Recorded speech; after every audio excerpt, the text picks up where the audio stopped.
తెలియని భావమేదో మనసులో తొంగి చూసి మౌనమే చెరిపి వేస్తుంటే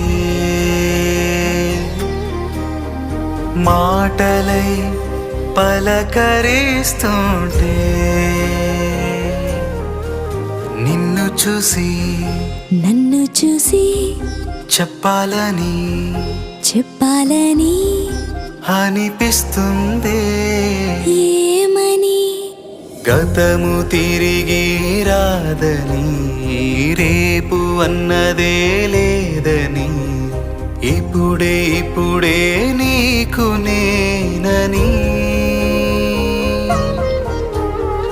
గతము తిరిగి రాదని, రేపు అన్నదే లేదని, ఇక్కడే